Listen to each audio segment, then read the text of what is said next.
Welcome back. Programme के तीसरे हिस्से में आपकी लाइव कॉल्स ली जाती हैं। अगर आप लाइव कॉल करना चाह रहे हैं तो हमारे नंबर स्क्रीन पर फ्लैश कर रहे हैं। एक और अहम मामला, मारूफ सहाफी और एंकर पर्सन जुगनू मोहसिन ने बानो आपा और अशफाक अहमद साहब के मुतालिक क्या राय दी है। एक क्लिप है, वो क्लिप आप देख लीजिए, उसके बाद डिस्कशन को आगे बढ़ाते हैं।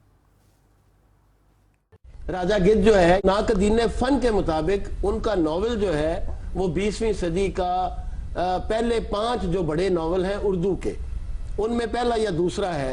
अदीब तो दोनों थे, इसमें तो कोई शक नहीं, पाए के अदीब थे, लेकिन ये हुस्न इत्तफाक है आयशा कि उसी वक्त जिस किस्म की सोच की जनरल ज़ियाउल हक को जरूरत थी उन दोनों ने पेश कर दिया और सारी तरक्की पसंद मुसन्निफीन की तहरीक जो थी वो उलट गई और पाकिस्तान की हिस्ट्री भी उलट गई। जी, बानो आपा और अशफाक अहमद साहब से मुताल्लिक जुगनू मोहसिन साहिबा की राय, और इस पर हम बात करेंगे औरिया साहब से।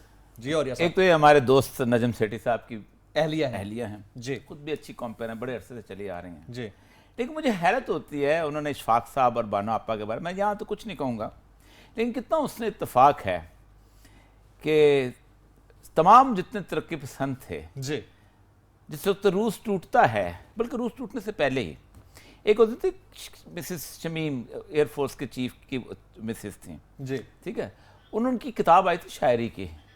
कोई ऐसा बड़ा तरक्की पसंद अदीब नहीं जिसने उनके ऊपर कालम ना लिखा हो, आर्टिकल ना लिखे हों, सब कुछ। उस ज़माने में सारे अवार्ड लेने भी जाते थे सारे। अब जो ज़ियाउल हक को लोग कहते हैं ना, गाली देते हैं, सारे ज़ियाउल हक के कासालेस थे। अच्छा, एक मुजीबर रहमान सेक्रेटरी होता था, वो इंफॉर्मेशन, वो कहता था ये सारे जब चाहूँगा, जिस वक्त चाहूँगा मैं बुला लूँगा। राइट। सब उसी के अंदर, उन्हीं नौकरियों में होते थे, उसी नौकरियों में पलते बढ़ते थे, उठते चलते थे।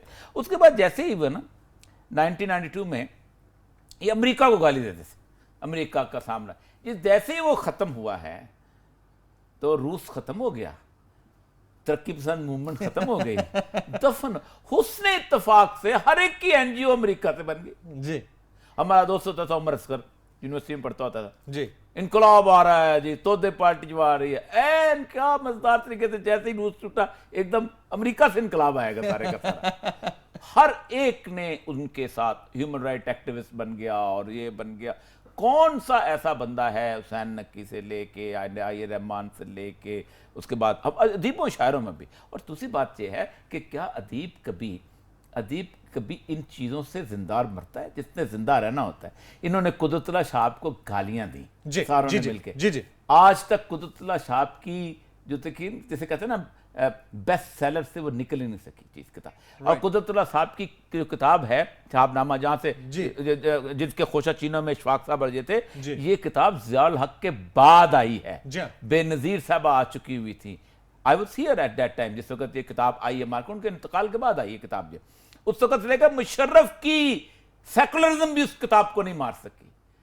इशफाक अहमद का आज भी वो जो मनचले का सौदा है, और इशफाक अहमद की आज भी वो जो गुफ्तगू है वो लाखों के अंदर बिकती। ये बेचते क्या हैं? अपनी अपनी पब्लिक फॉलोइंग तो देख लें। क्या 200-300 इन जैसे लोगों का वजह से पाकिस्तान के 18 करोड़ अवामों के दिल बदल जाएंगे? क्या इनकी बुनियाद पर पाकिस्तान की पॉलिसी इसकी बुनियाद पर अदब आएगा? अदब वो होता है जो जिंदा रहता है पूरी दुनिया के अंदर आखिर वक्त।